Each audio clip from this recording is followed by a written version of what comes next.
तुम्हा सगळ्यांना श्री स्वामी समर्थ गणपती बाप्पा मोरया। तुम्हाला माहिती आहे की सर्वांच्या घरी गणपती बाप्पाचं आगमन झालेलंच आहे आणि 1.5 दिवसाचे गणपती बाप्पा विसर्जन झालेले आहेत। आता 7 आणि 10 दिवसाचे गणपती बाप्पा राहिलेले आहेत आणि आपण मुंबईमध्ये असे 5 घरगुती सजावट बघणार आहोत की त्यांनी खूप युनिक असे डेकोरेशन केलेले आहेत। त्याच्यामध्ये पहिली सजावट तुम्हाला माझ्या घरी गणपती बाप्पा बसला होता, मी जे डेकोरेशन केलं होतं ते तुम्हाला बघायला मिळणार आहे आणि 4 जे मी डेकोरेशन कव्हर केलेले आहेत ते माझ्या मित्रांचे आहेत। तर नक्कीच तुम्ही बघा। ह्याच्या अगोदरही आपण गेल्या वर्षी त्यांच्या घरी जाऊन व्हिडिओ बनवली होती। त्यांनी गेल्या वर्षी खूप युनिक असे डेकोरेशन केले होते आणि त्याला तुम्ही उत्तम असा प्रतिसाद दिला, त्यासाठी तुमचे खूप खूप आभार। आणि हो मित्रांनो, आपला नवीन इंस्टाग्राम अकाउंट चालू झालेला आहे, प्रथमेश टेकर ब्लॉग। तिकडे जाऊन तुम्ही मला फॉलो करा आणि इंस्टाग्राम ID वगैरे मी तुम्हाला डिस्क्रिप्शन बॉक्समध्ये देणारच आहे। आपल्या चॅनल तुम्ही नवीन असाल तर एक लाईक नक्कीच करा आणि व्हिडिओ शेवटपर्यंत नक्कीच बघा। तर चला व्हिडिओला सुरुवात करूया। एका काळ्या रात्रीत होत्याचं नव्हतं झालं। गाचीबौली, हैदराबाद जवळ त्या भागात रात्री जंगल तोडून 400 एकरावर सुमारे 40,000हून अधिक झाडे तोडण्यात आली। प्राणी, पक्षी, मोर रडतानाचे आवाज, प्राण्यांची पळापळ, तो व्हिडिओ तुम्ही पाहिलाच असेल। पर्यावरणाचं इतक्या मोठ्या प्रमाणात नुकसान, ही झाडे मोठ्या प्रमाणात विकास प्रकल्प व रिअल इस्टेटसाठी तोडली। ही खबर जेव्हा आपल्या उंदीर मामांना समजली तेव्हा उंदीर मामांनी कंबर कसली। उंदीर मामा या देखाव्यात जंगल संवर्धन करताना दिसत आहेत। पर्यावरणाचा समतोल राखूनच विकास करावा, माणसाला शहाणपणे हो हेच मांडण्याचा प्रामाणिक प्रयत्न या देखाव्यातून दिसत आहे। आणि त्याला साजेसे आपले लाडके बाप्पा सुंदर सुंदर आणि खूपच सुंदर संदेश इकडे दिला गेलाय। प्रत्येक ठिकाणी बारीक डिटेलिंग। आपणही यातून चांगला संदेश घेऊया आणि माणूस म्हणून जन्माला आलोय तर माणूस म्हणूनच राहूया।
दादा नमस्कार। नमस्कार। दादा पहिलं तर तुझं नाव सांग आणि इकडचा आपला ॲड्रेस सांग। मी निखिल चौधरी। इकडचा ॲड्रेस जो आहे हा ऐरोलीमध्ये Navi Mumbai sector 3 J183 room number. आणि दादा दरवर्षी तर मी येतच असतो आणि नवीन नवीन काहीतरी कॉन्सेप्ट तुमचं सगळं कुटुंब देत असतं आणि ह्या वर्षी तर आता काय आपला देखावा आहे आणि मूर्ती पण खूप सुंदर अशी हवेमध्ये बॅलन्सिंग करून दाखवलेली आहे. त्याबद्दल थोडी माहिती सांग ना. आपल्या हा जो देखावा जो पूर्णपणे म्हणजे माझा भाऊ स्वप्नील चौधरी म्हणजे याचा पूर्णपणे त्याचा कन्सेप्ट हा तो ठरवतो सगळंपणे. आणि तो त्या फील्डच्या रिलेटेड असल्यामुळे त्याला माहिती आहे की डिटेलिंग कशी असायला पाहिजे. ही जी काही संकल्पना आहे पूर्णपणे मॉनिस्ट्री आपली जी असते आणि तिबेटमधले जे मंदिर असतात बुद्धिझम पद्धतीचं आहे त्या पद्धतीच्या आधारावरती हे मंदिर उभं केलेलं आहे. हे काल्पनिक आहे सर्व. हे कुठल्याही मंदिराला किंवा कुठल्याही मॉनिस्ट्रीला हे बिलॉंग्स नाही करत. हे संपूर्ण काल्पनिक आणि पूर्णपणे पुठ्ठ्यावरती आणि याच्यामध्ये मटेरियल वापरलं गेलं आहे सगळं कागदी पुठ्ठ्याचं आणि हँडमेड पेंटिंग्स आहे त्याच्यामध्ये. त्याचा हा पूर्णपणे वापर झालेला आहे आणि मूर्ती स्वाभाविक आपली शाडूची दरवर्षीप्रमाणे असते. त्याचा मूर्तिकार प्रफुल्ल कदम हे त्याचे आकार घेत असतात. बरोबर. विशाल दादा तर स्टुडंट आहे. हो बरोबर. आणि दादा हे बाजूला जे आपण आहेत आणि नागाबद्दल काय माहिती सांगशील? हे जो शेषनाग आहे ना याचा मेन बेस जो आहे हा पूर्णपणे थर्माकोल बेस आहे आतमधला मेन. त्याचा जो डाया जो आहे त्याच्यानंतर वरती जे काम आहे ते मातीचं आहे, पेपर मेश आणि कापडाचं असं मिळून ते कम्प्लीट जे फिगर दिसते ती सर्व कागदी आणि चिकन मातीचं मिळून केलेलं आहे. ओके. आणि हे आपले जीवराज म्हणून मित्र आहे ते संपूर्ण जीवराज आणि दुर्वेश या दोघांनी मिळून याचं पूर्णपणे शेषनाग हे दोन्ही पण नाग हा नाग तेवढाच दिवा जरा आपल्याला खाली ठेवणं जरा ते योग्य वाटलं नसतं. मग त्या वरच्या लेवलला हवं म्हणून तो एक नागाचा दुसरा भाग आम्ही घेण्याचा प्रयत्न केला आणि तो. आणि दादा साधारण आपल्या या सजावटीला किती कालावधी लागला? या कालावधी जो आहे तो 2.5 ते 3 महिन्याचा जातो. सुरुवात मे पासून होते.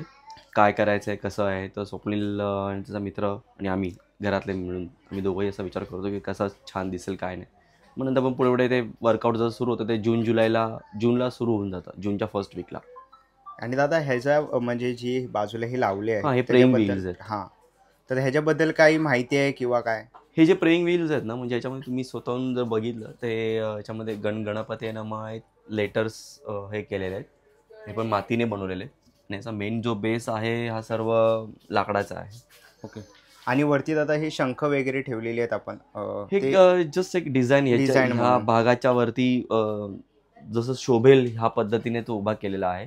घंटा ठेवण्यासाठी जागा म्हणजे जी आता एम्प्टी स्पेस आहे आम्ही ते ठेवत गेलो सो ते. आणि दादा समोरच मी बघतो की विष्णूची आपल्याला विष्णू देवताची अशी पेंटिंग केलेली आहे. हो. तर त्याच्याबद्दल काय माहिती आहे आपल्याला? हा जो कन्सेप्ट आहे ना या कन्सेप्टच्या मागे आम्हाला अजून एक वॉल आमची आहे तर ती इनकम्प्लीट दिसत होती. तर त्या कम्प्लीट करण्यासाठी एक विष्णू एक असा आधार आहे जे तत्व जे पृथ्वीचं तत्व आहे त्याच्यानंतर शेषनाग आणि हे सगळं त्यांच्यापासून सुरुवात आहे.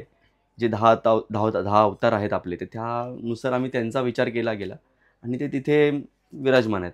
ओके. आणि दादा मी बघतो विशेष करून आपण जर वरती बघितलं सगळीकडे आपल्याला गणपती बाप्पांच्या वेगवेगळ्या रूपामध्ये खूप जुने असे फोटो बघायला मिळतात जे कधी बघितले नसतील. बरोबर. हे जे मूर्त्या म्हणजे जे तुम्हाला पिक्चर्स आहेत टोटल एक 52 फ्रेम्स आहेत. 52 प्रत्येक 52 फ्रेम ही पूर्णपणे वेगळी. एकही फ्रेम बाप्पाची ही सिमिलर दिसणार नाही. या सगळ्या फ्रेम्स ज्या शोधून म्हणजे गुगल पिंटरेस्ट वगैरे शोधून या सगळ्यांचा एक मिक्सचर करून हे सगळे शोधलेले आहेत. प्रत्येक गणपतीचं काही ना काहीतरी अर्थ आहे, प्रत्येक गणपतीचा काही ना काहीतरी इतिहास आहे. तो मला पूर्णपणे माहिती नाही पण ते दिसायला चांगले दिसत होते आणि ते पूर्णपणे इमेजेस त्यांची जी बैठक जी आहे ती पूर्णपणे वेगळी आहे. त्यांचे हातांचे नंबर्स ऑफ हात असतील, त्यांचे गजमुख किती असतील, तर त्यांचं आयुध आहे ते वेगवेगळ्या पद्धतीचे आहेत. जर प्रॉपर नोटीस केलं तर दिसतील तुम्हाला त्यांच्या रंगसंगती सगळे आहेत. आणि दादा मी विशेष करून बघतो की स्वप्नील दादाने इंस्टाग्रामवर टाकलं की यंदा गणपतीला येताना काही फळं आणा वगैरे. बरोबर. तर म्हणजे त्या मागचा अर्थ काय की कसं होतं आपल्याला मूर्ती आपण जेव्हा आणतो ना तर प्रत्येक आपले मित्रपरिवार असतील किंवा आपले नातेवाईक असतात आणि ते आपल्या भावनेने घेऊन येतात. पण ना ते प्रत्येक वेळेस तो हार किंवा ते सगळ्या गोष्टी या त्या मूर्तीला जातीलच असं नाही. त्याच्या बेटर त्यांचा खर्चही ते उगाच वाया तो त्यापेक्षा त्यांनी काही जे काही खाण्यापिण्याचे पदार्थ आणले असतील ते बाप्पाला ते दिले बाप्पाला दाखवून झाल्यानंतर मग तेच खाण्यापिण्याचे पदार्थ भाविकांमध्ये त्यांनाच आपण ते देण्याचा प्रयत्न करतो, हो बरं. जेणेकरून ते मुखही लागतं प्रसाद पण आणि होतो त्याच्यामध्ये आरतीचा. उगाच ते साठवून ठेवण्यामध्ये काय अर्थ नाही. आलं आणि साठवून ठेवा, ते बरोबर चाचण्या बसतात, इतर तो परिसर तुम्हाला छान ठेवणं गरजेचं आहे. बरोबर. हा कन्सेप्ट आहे. म्हणजे आम्ही दरवर्षी तसाच प्रकार करतो, फक्त ह्या वर्षी ते शब्दांमध्ये आणि या व्हायरल्स याच्यामध्ये आपण ते. तर दादा मी बघितलं पहिल्या केलं. दिवसापासून आपला खूप सुंदर असं म्हणजे व्हायरल झालं, प्रतिसाद भक्तांचा खूप सुंदर असा भेटतोय. आणि दादा आपलं हे डेकोरेशन साधारण म्हणजे काय काय म्हणजे फुट्टा वगैरे वापरून बनवलं आहे, लाकूड वगैरे फॉर्म आहे त्यात? बरोबर. नाही आपल्याला आता व्हायरल म्हणजे तुमच्यासारखे दर्दी सर्व जेवढे असतात रसिक, हे त्यांच्यामुळे हे व्हायरल होत असतं, त्यांना आवडतं म्हणून ते पुढे ठीक घेऊन राहतं. जातात. आपण देण्याचं काम करतो आणि वरतून येणारं यांचं आहे सर्व. आणि आपलं जे मटेरियल जसं मगाशी बोललो मी, पुठ्ठा लाकूड आहे, जे पिलर्स आहेत ते पूर्ण लाकडाचे आहेत, त्याच्यावरती काम झालं आहे, हँडमेड पेंटिंग्स झालेले आहेत. पुठ्ठा आहे, त्याच्यानंतर तुमचा एक सनबोर्ड एक प्रकार असतो, त्याने त्याला एक स्ट्रेंथ दिली जाते. ह्या आणि मातीचं काम आहे, मातीवरती मग परत कलर्स जातात. हे सगळं नॅचरल गोष्टीचा वापर करण्याचा प्रयत्न जास्तीत जास्त केला आहे. म्हणजे जो अंदाजे बघायला गेलं तर आपण पर्यावरणपूरक हे 90 to 85% आपलं पर्यावरणपूरक आहे. 20% 10 to 15% हे ऑप्शन्स नसल्यामुळे आपल्याला थर्माकोलचा वापर करावा लागला आहे. ओके. आणि दादा आपला गणपती किती दिवस आहे?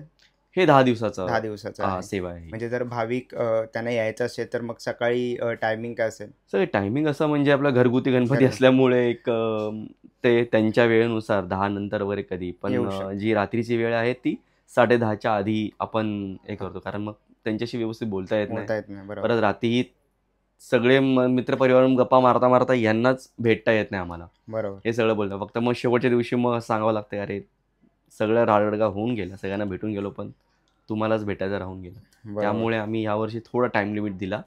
ते वाटत नाही बरोबर, पण काय करणार. पण आपला आता option गेल्या नाही. वर्षी मी व्हिडिओ बघितले तुमचे ऑफिशियल आणि तेव्हा जी शेवटची आरती होते तेव्हा सगळं म्हणजे एक क्षण असतो, तो तुझ्यासाठी असतो, पूर्ण फॅमिलीसाठी असतो. त्याबद्दल काय म्हणशील? शेवटची आरती म्हणजे ज्यावेळेस विसर्जनाचा जो कालावधी असतो त्यावेळेस आपण भजन आपण घेतो, त्यानंतर खालींग लोटांगण आहे. लोटांगण होतो. ह्या सगळ्या गोष्टी झाल्यानंतर आपल्याला जो सुरुवातीचा जो काळ आपण जसं आत्यारांची पूजा करतो तिथपासून ते आत्तापर्यंतचा प्रवास सगळा असा फटाफट फॉरवर्डमध्ये जात असतो. या सगळ्या कार्यक्रमामध्ये ना परिवार हा खूप महत्त्वाचा असतो. परिवार सोबत नसेल ना तर हे शिवशून्य आहे, याला काहीच अर्थ नाही. मग कुठलाही उत्सव तुम्ही छोट्या टेबलावरती करा किंवा मोठ्या मंडपात करा, तो माणसांना एकत्र आणण्यासाठी असतो. ही शाडूची माती आहे, ही मूर्ती आहे, पण ही मूर्तीचं मेन उद्दिष्ट आहे की तुम्ही एकत्र राहून उत्सव साजरा करा. वेगळे राहण्यामध्ये मजा नाही आहे, काहीच साध्य नाही होत. मजा कराल, रिलॅक्स फील कराल, पण ते नसतील. बरोबर. आवाज येणारं, ते रुसवे फुगवे, हे सगळे क्षण हे एकत्र राहण्यात असतात. वेगळ्या राहण्यात काही मजा नाही. आणि दादा आपलं किती वर्ष आहे? हे आजोबांपासूनचं आहे, पण जर वडिलांपासून आम्ही काउंटिंग जर केलं तर 57 वगैरे वर्ष चालू आहे. चालू आहे. हा. ओके. तर दादा थँक्यू आणि खूप सुंदर अशी माहिती दिली. आणि आशा करतो दरवर्षी तू आम्हाला असं गायडन्स करत राहशील आणि बाप्पाचरणी प्रार्थना करू दरवर्षी आम्ही त्याच्या चरणी नतमस्तक व्हायला येऊ. धन्यवाद. खूप तुमच्या सर्वांचे आशीर्वाद असावे. मेन सगळं मी बोलता आहे, पण हे सगळं जे काय दिसते ते स्वप्नील चौधरी आहे, त्यांचे मित्रपरिवार आहे, हे सर्वांमुळे या सगळ्या गोष्टी होत असतात. दादा थँक्यू. गणपती बाप्पा मोरया. मंगलमूर्ती. सर्वांगी सुंदर शेंदुराची कंठी जळके माळ मुक्ता फळाची. जय देव जय देव जय मंगलमूर्ती हो श्री मंगलमूर्ती. दर्शन मात्रे मान कामना पूर्ती. जय देव जय देव गौरी कुमरा चंदनाची ओटी कुंकुम केशरा. हिरे जल मुग्ध शोभतो बरा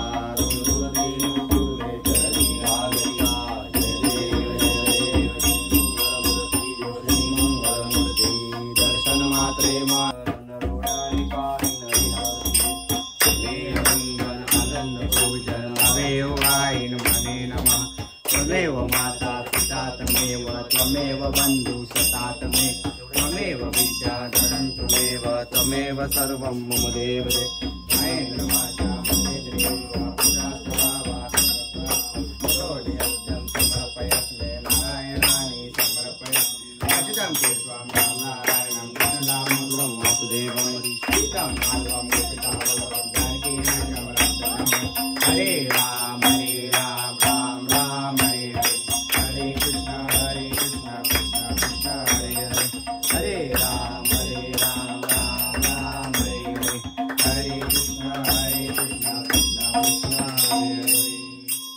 मोरया मोरया योग तुझा गडावा तुझे कारणी देह माझा पडावा उपेशू नको गुणवंता अनंता रघुनायका मागण्याची आता जय जय रघुवीर समर्थ शिवचंद्रमोणी फणींद्र माता मुक्ती जावी तारुण्य सिंधू भवदुःखहारी तुझवीन शंभो मचकोलकारी मोरया मोरया मी बाळताने तुझीच सेवा करू काय जाणे अन्याय माझे कोट्यान कोटी मोरेश्वरा तू घाल पोटी ठिकाणी मन जाय माझे त्या ठिकाणी निजरूप तुझे मी ठेवितो मस्तक त्या ठिकाणी कृपाय दोने रंगापुरी पुण्यभूमी पवित्र तिथे ज्ञानतो ज्ञान राजा सुखात महापुण्यदासी नमस्कार माझा सद्गुरु ज्ञानेश्वरासी गणपती बाप्पा मोरया मंगलमूर्ती मोरया.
चला आता आपल्या समोर आहे ना राहुल आहे आणि राहुल तुझा मित्र आहे.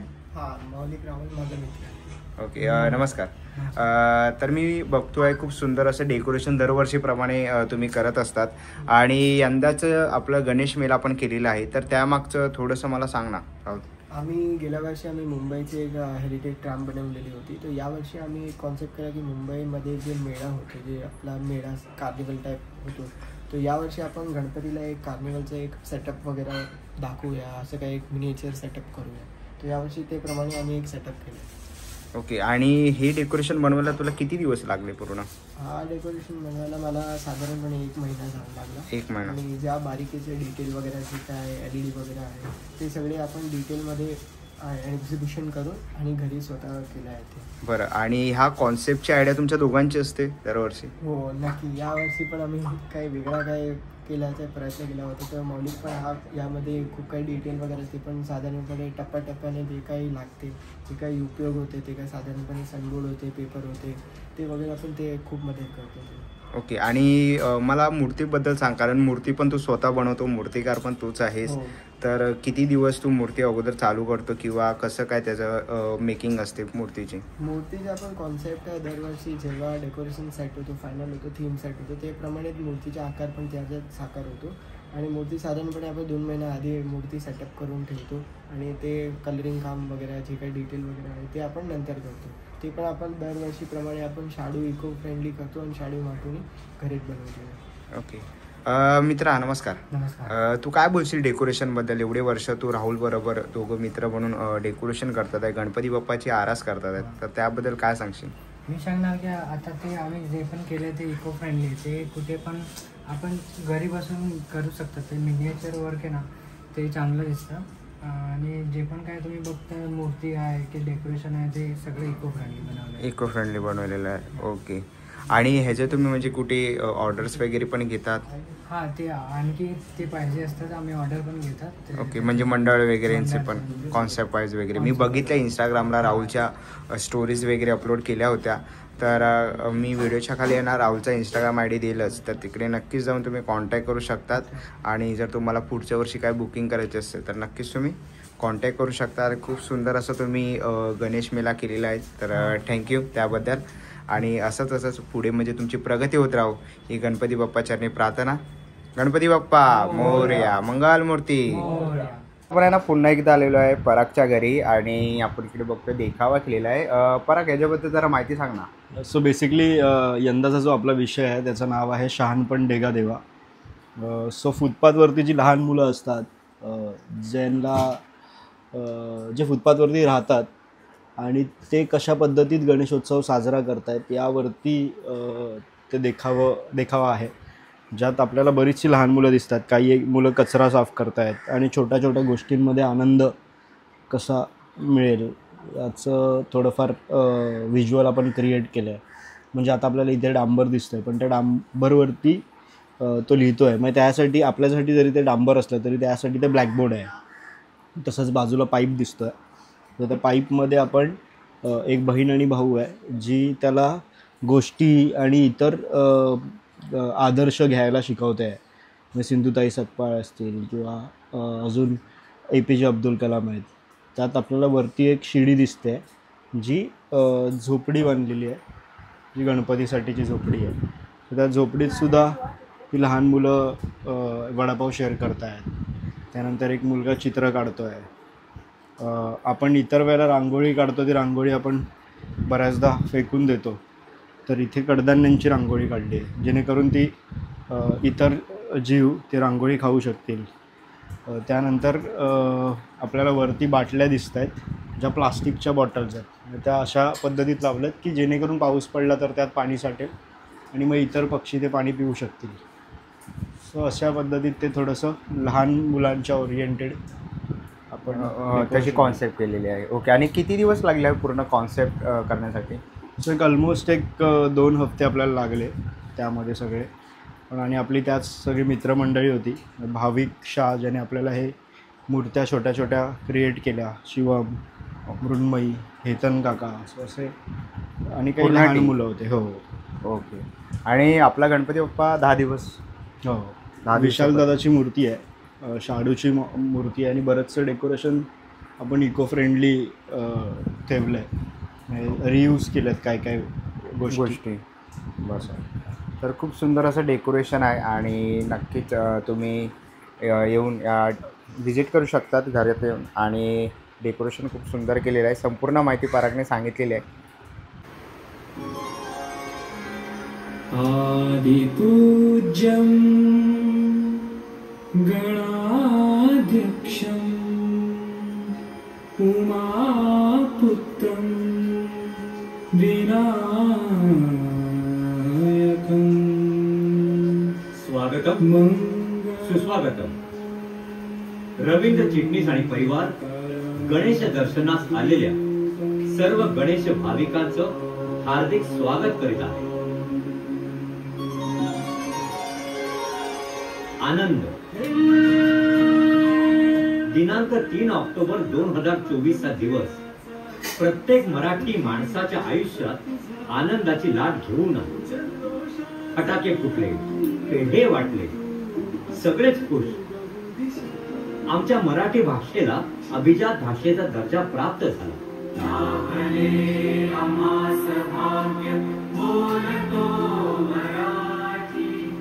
प्राचीन इतिहास, साहित्याची समृद्ध परंपरा, भाषेला लाभलेला सामाजिक आणि सांस्कृतिक वारसा आणि भाषेची स्वतःची ओळख याच्या जोरावर आमच्या भाषा पंडितांनी सिद्ध केलं की मराठी ही अभिजात भाषा आहे.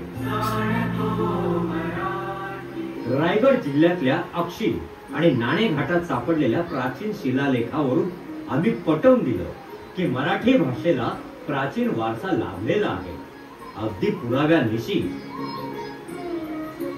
पण हा आनंद क्षणभंगुर ठरणार नाही ना,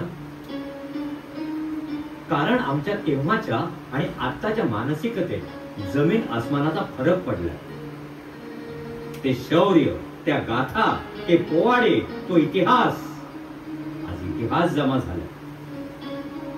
कारण 21व्या शतकाच्या प्रारंभी सोशल मीडिया नामक व्हायरस लोकांच्या मोबाईल मध्ये शिरला आणि त्याने लोकांच्या मनावर अधिराज्य गाजवायला सुरुवात केली. लोक कळवली. 21व्या शतकात पहिला फटका बसला तो इथल्या वाचन संस्कृतीला. ग्रंथालय ओस पडली, वर्तमानपत्र दिसेनाशी झाली. मराठी चित्रपट सृष्टीने जवळजवळ मान टाकली. नाट्यसृष्टी कशीबशी तग धरून राहिली. प्रदर्शन आणि विक्रीच्या माध्यमातून लेखकांनी, कवींनी, निर्मात्यांनी सामान्यांपर्यंत पोहोचायचा केविलवाणा प्रयत्न केला. राजकीय पक्षांनी त्यांना बळ देण्याचा प्रयत्नही केला, पण परिणाम शून्य. ज्यांच्या निवड असण्यामुळे मराठी भाषा समृद्ध झाली असे कितीतरी ग्रंथ, वेद, पौराणिक आणि ऐतिहासिक पुस्तकं, नाटकं आज दिसेनाशी झाले. आमच्या संगीताला, चित्रपटांना, नाटकांना उभारी देणारे दिग्गज आज गुगलवर नाईलाजाने शोधावे लागतात. बदलत्या काळानुसार आमची मराठी देखील खचत गेली.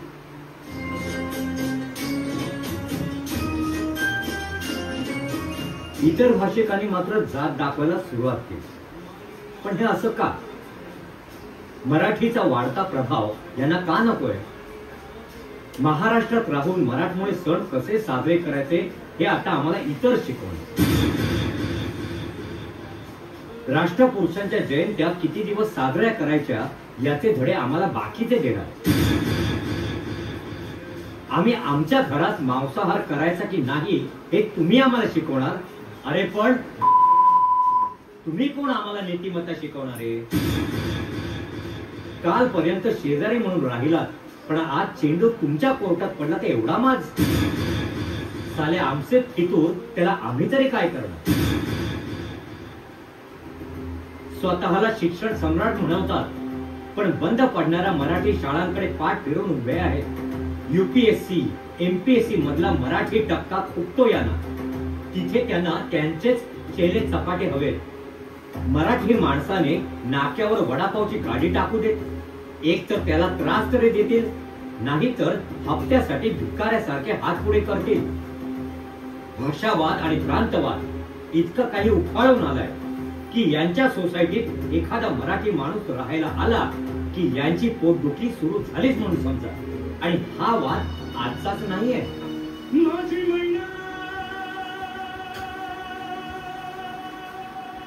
मराठी भाषिक लोकांच्या अस्मितेच्या आणि हक्कांसाठी लढल्या गेलेल्या संयुक्त महाराष्ट्राच्या चळवळीपासून हा भाषावाद फोफावला. महाराष्ट्राचे लचके तोडून गुजरात आणि कर्नाटकाने पळवलेले महाराष्ट्राचे प्रांत पुन्हा कधी महाराष्ट्राला मिळणार यावर सगळेच मुख घेऊन गप्प आहे. नोकरी धंद्यासाठी मराठी माणूस जर संक्रमित झाला नसता तर हा वाद उद्भवला नसता. हिंदीतून बोला म्हणून कोणीही कोणावर सक्ती केली नसती. दुकानांच्या पाट्या मराठीतच हव्यात यासाठी हातात दगड घ्यावा लागला नसता. अहो, दादागिरी करून एक वेळ मराठी माणसाला वाचवता येईल, मराठीला नव्हे. माझ्या मराठी मातीचा या भाषेचा थाट मराठी, अहिर आणि कोकणी घाटी. शब्दोच्चाराची खोटी शत्रूला वाटते भीती. शाहीर अमर शेखांच्या शब्दात सांगायचं झालं की माझी ही माय मराठी अशी काही लवते की धारदार शस्त्रालाही पुरून उरते. आता आमचं एकच काम, ज्या साहित्यिकांनी, इतिहासकारांनी, कलावंतांनी, विद्वानांनी, संशोधकांनी अभिजात मराठी भाषेसाठी अहोरात्र मेहनत घेतली, त्या मराठी भाषेला पुन्हा एकदा श्रेष्ठत्व प्राप्त करून द्यायचं. त्यासाठी आम्हाला शासनाची संमेलनं नकोत, पुरस्कार नकोत, देणग्या नकोत, की शिष्यवृत्त्याही नकोत. तर तीच शासकीय मदत मराठी शाळांच्या संवर्धनासाठी वापरा. त्याच मदतीतून ग्रंथालय उभारा. वाचन संस्कृतीला प्रोत्साहन द्या. मराठ्यांचा इतिहास चित्रपटातून मांडून निर्मात्यांचे गल्ले भरण्यापेक्षा तोच रंजक इतिहास आवडीनं वाचणारी पिढी घडवा, शिक्षक घडवा, संस्कार घडवा. आणि हो, आमच्याशी मराठीतूनच बोला. चला मित्रांनो, आता निघायची वेळ झालेली आहे. आशा करतो ही सजावट आणि हे मी जे डेकोरेशन कव्हर केलेले आहे ही तुम्हाला आवडली असेल. ही व्हिडिओ तुम्हाला कशी वाटली मला कमेंट बॉक्समध्ये नक्की सांगा. आणि कमेंट बॉक्समध्ये गणपती बाप्पा मोरया याला विसरू नका. लवकरच भेटू पुन्हा एका अशा नवीन व्हिडिओमध्ये. तोपर्यंत बाय बाय, टेक केअर.